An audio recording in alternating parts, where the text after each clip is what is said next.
Hello, my crafty friends. Thank you for joining me today. My name is Linda Edwards. I'm an independent Stampin' Up! Demonstrator with Crafty Heron Designs. And today I'm going to show you how to make this wonderful card. I think it's perfect for somebody who has a fall birthday. I wanted to feature this beautiful designer series paper. It's a 6x6 paper, and it's, autumn, splendid autumn. So these are only a few of the pieces of paper that are in this paper pack. They're really gorgeous, and we're gonna use this one today, and I used another one on this card. Obviously, you could use whatever papers you have and that you want to feature. So this card could certainly be appropriate for any season just by changing up the papers. I'm also using the Squeetly scripted cling stamp set, and there are quite a few different wonderful fonts that you can use to change this up. I just really like them, and they work really well with this die, which, I should say that die is it's an online exclusive die, and it is the Christmas greetings. I'll put it in the information. I can't remember offhand what the name of that die set is, but it is an online exclusive, and it's got some beautiful, beautiful dies. So let's go ahead and get started. If you purchased your card kit from me, your card kit will come like this, and it will have everything you need in the envelope for this particular card. Always double check and make sure there's nothing hiding in there, because it often does. But I will go ahead and give you all the measurements, because if you're joining me and you either want to make this again on your own, or if you want to use different materials, that you have the information that you need to do so. So the first thing, I have a thick basic white card base, and it is it's a standard size piece of cardstock, and it's cut in half. So it is 11 inches by 4¼ inches. So you can see it opens this way. I thought that this particular design lent itself to that, that opening. So I burnish it and set it aside. Then you'll also have, this is Mossy Meadow, and it is a 4 by 4½. And I have already die cut these for you. This one is about 1 by 4¾ and then you'll need a strip of white, which again, I've already die cut, and that is the same size, like about 1 by 4¾ and then you can die cut that. But you could certainly just trim it on its own. You wouldn't have to use the die. You could see how easy that would be to do.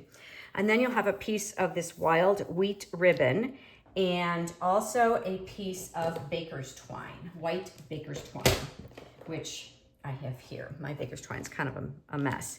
And then you'll have 2 of these wonderful little leaves. See these gold leaves? I think they are so fun. And again, I will put the information in the description. But they're like a metal mesh, and you can color them with our blends. And I think they add a lot of fun texture to this card. So, and then lastly, your piece of cardstock will already be cut. But in case, your designer series paper, will already be cut. But in case you are wondering, how I decided to do that, I'm going to go ahead and show you. So the designer series paper will be 4¼ by 3¾ and it's going to be, the longer side is up and down. So that's important to know, right? I'm going to bring in my trimmer. Here it is. Oh my goodness. You can see what it looks like in the background here. All right. So here's my trimmer, and I know that I want it to be 4¼ inches long ways. So I'm going to kind of just eyeball where I want that information. Let me see. Let me grab my ruler to show you.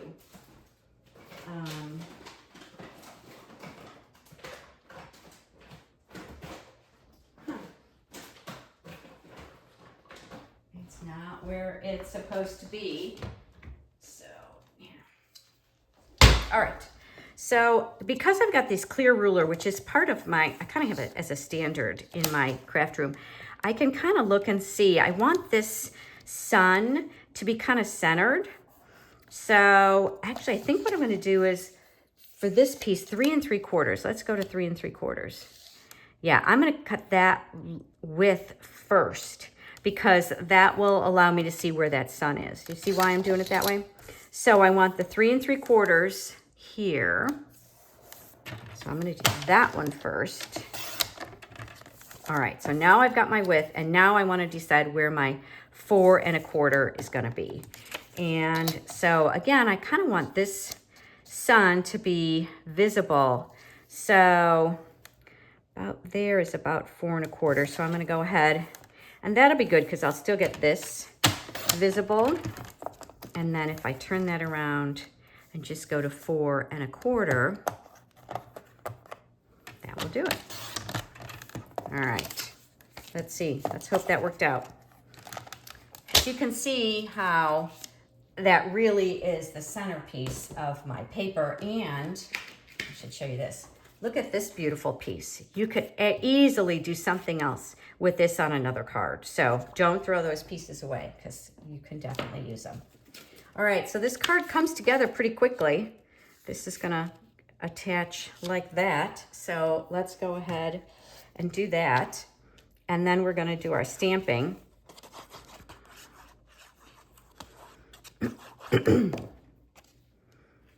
And obviously you just mix up your colors depending on what your paper looks like. So, or choose your colors, I should say. Okay, I'm gonna set that aside and let's do our stamping. So we know we wanna stamp our happy birthday there. And I know I wanna stamp the inside of my card. So I'm gonna bring in a piece of scrap paper, and because there's gonna be some overlap here. I'm stamping everything in Mossy Meadow since that's the back of my cardstock. So the first thing I will do is the happy birthday. And I know I want it to go left to right this way. And it's going to kind of come off the page a little bit, and that's perfectly okay. There we go. Perfect. All right. And now the inside of my card. Go ahead and stamp that. And I'm using another stamp to decorate. This stamp is actually from the Thoughtful Wishes stamp set. Just a little something to kind of decorate the inside of my card. And I'm gonna go ahead and put that on the envelope as well. Give a little hint to somebody when they get it that there's something special inside. All right, so set that aside. That's all the stamping that's involved in this card. It comes together really quickly, which is wonderful when you want to make multiples. You could do this with all different designer series papers. You could really have some fun with it. So the ribbon's going to go on the outside, so I know that I can go ahead and attach this to the inside. One of the reasons why I waited to attach it is because if I made a mistake there, I could turn my cardstock around and hide that mistake behind this layer. Because you just never know. You never know when it's going to work and when it's not. So then I have this layer. So this wild wheat ribbon ties beautifully. And I went ahead and put it all the way around. Usually I kind of tuck it in, but I thought that it tied so beautifully I wanted to be able to see it on both sides. So I'm going to tie it first before I attach my sentiment. And I'm just gonna, let me see here, tie that, loop it, and then bring it around. It's really soft and pliable, so it really comes together really easily. Now let's see if I left myself enough room, or if I need to. Oh, I think that's good. Now you kind of play around with it a little bit to see, to make it look pretty. You can kind of twist those, bring that down, bring that one down. Okay, there we go. I'll cut the ends later. There we go. See how you can kind of just play around with it? It works really well. And then these two pieces, I want them to be like this. I am going to put that other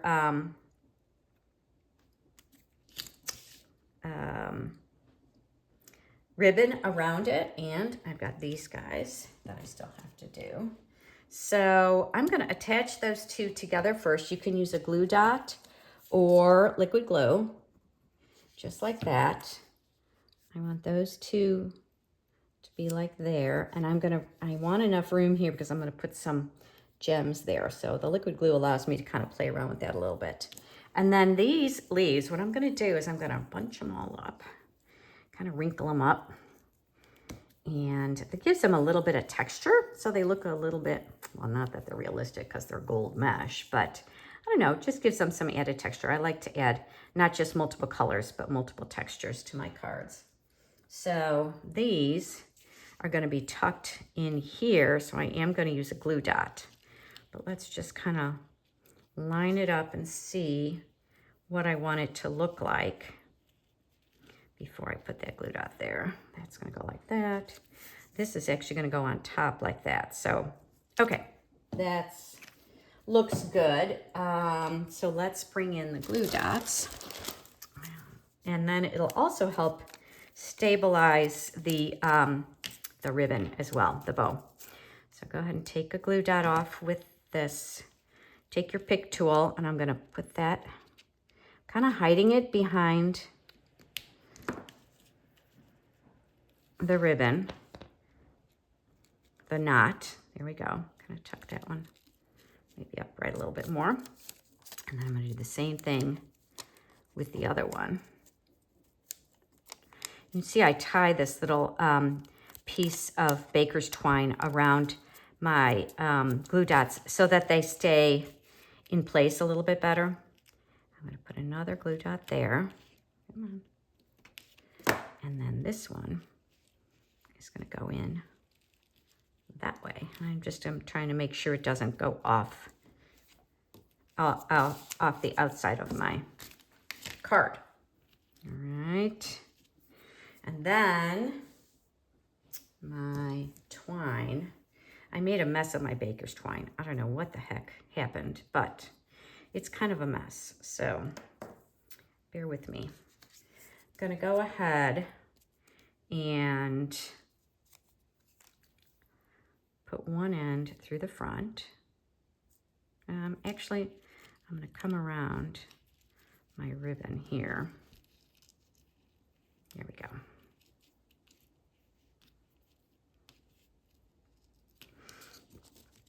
And I know I want this on dimensionals, so I'm going to put the dimensionals on now.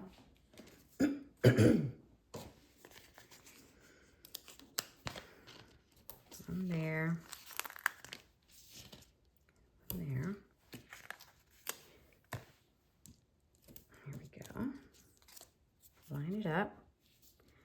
Yep, so I know that's where I want it.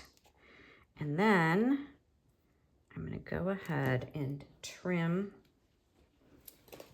my baker's twine and bring it through. Oh, I probably trimmed. I don't need nearly that much, but it's okay. And then I'm going to put this down, and then I'll tie it afterwards. Now, I'm sure there's more than one way to do this, but this is the way that worked for me.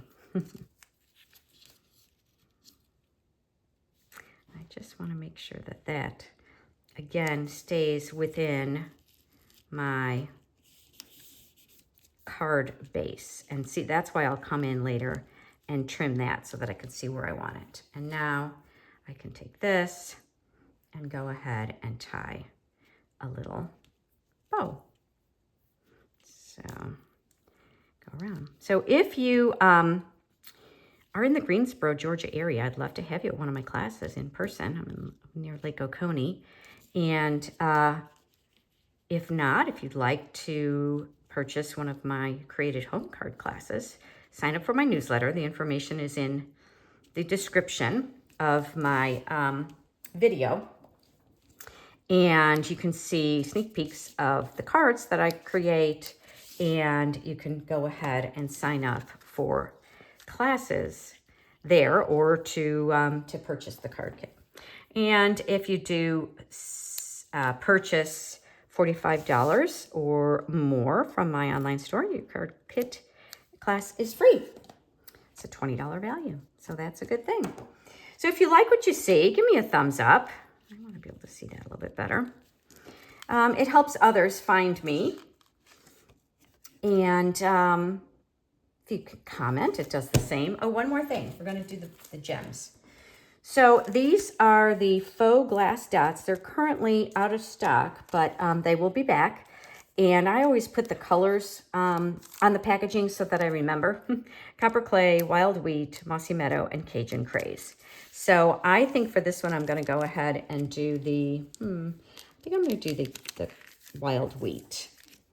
And you will have, if you have the kit, you'll have these gems in your kit. So I'm going to start with one down here.